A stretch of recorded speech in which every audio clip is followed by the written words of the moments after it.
So we're finally in the third week of camp. So we've kind of gotten through the dog days and have now started working on our first game preparations. So we've seen a lot of guys develop, a lot of guys do a lot of great things, and now we're just trying to fine tune a couple things operationally, mechanically, and getting ready to play Cal here in 2 weeks. So we're all excited about that.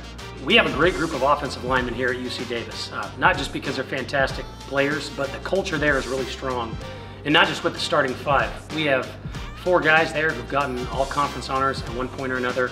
Connor Pettick is a stalwart up front. Nick Amoa is one of the best tackles in the entire country. Jake Parks and Jordan Ford are an elite group of guards. I'm pretty sure Jake Parks is going to set the UC Davis record for snaps because he's going on his 5th year of playing because he played during the COVID season. And I don't know if the guy's ever missed a snap, knock on wood, but we feel great about those guys. Obviously, they're kind of the heartbeat of the offense if you can take care of business up front. So we rely on their stability and their leadership, and we got a great stable of backs behind them to take advantage of that, but you also really love when you have an offensive line that can protect a new quarterback like we will have to. Our running back room is something that we're very proud of here at UC Davis. As coaches, we probably didn't have a lot to do with it. That's recruiting and the culture that those guys have created, but it starts with Lonzo Gilliam. You know, hopefully he leaves here as the all-time leading rusher in the great storied history of UC Davis football. He's a fantastic player. It's the 3rd time he's been voted a captain here, which is a program record. So I think that speaks volumes to his leadership and his dependability. He's a guy who can catch the ball out of the backfield and run well, and the guys right there behind him are very similar as far as their skill sets are concerned. You know, Landon Larison was an All-American kick returner who we know can make a 5-yard run, an 80-yard touchdown. He's a big, tough back to bring down, who's also very skilled at playing on the perimeter. And then Mateo Perez is a local kid who redshirted last year. It's going to be the first time we get to see him play. But we feel really good about the backs that we have here. Having Lonzy is fantastic, but there are a lot of other guys that deserve to rotate in and have touches, whether we're playing with 1 back, 2 back, 3 backs. Hopefully we can get some of that wishbone going to spread the ball around for them. But it's a great group of guys, good players, very dependable, but also explosive, which is always something nice to have on the offensive side. This is probably the deepest group of receivers that I've had since we've been here at UC Davis. I feel like in years past, we've kind of had a top dog, whether it was, you know, Keelan Doss or jumping over to Jared Harrell. Chris Vaughn had himself a fantastic year. But this year, we probably have about 8, 9 guys that could start. There was probably no more difficult conversations that we had to have during camp than some of those in the receiver room, just because there are so many talented guys. We're great up front, we're great in the tailback room, we have a lot of experienced tight ends, but at receiver, we have a luxury of talent there.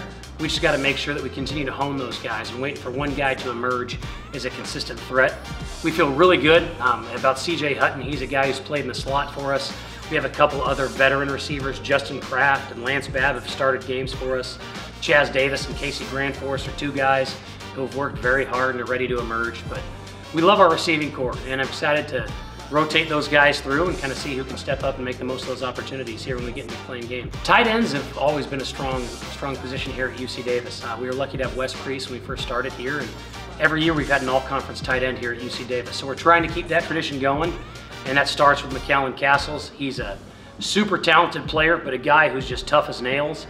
And even though he runs like a wideout and looks like a wideout, he's got a big enough frame to play tight end at the next level, and he's physical enough to get the job done anywhere we ask him to do it, whether it's in line, in the hip, or on the perimeter, and he can separate and be a mismatch out there when we're trying to throw him the football. Blake Thorpe and Garen O'Keefe are guys that are veterans. They are smart, they can block, they're very crafty and keyed into their route running techniques. We feel great about them.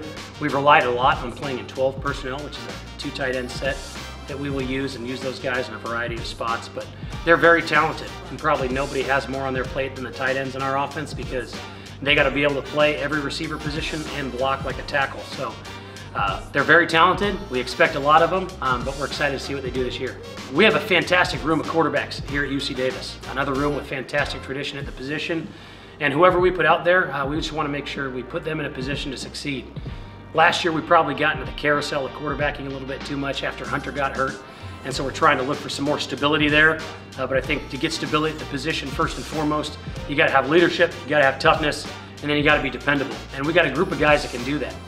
Into the 3rd week of camp, we've seen a couple guys emerge to the top. Trent Tompkins is a guy that's always going to have to factor in there, so we can get him some carries. But you know, Miles Hastings, Mitchell Dixon, Jack Newman, Grant Harper are all guys who played a lot of really good football throughout their careers. Mitchell and Grant are newer.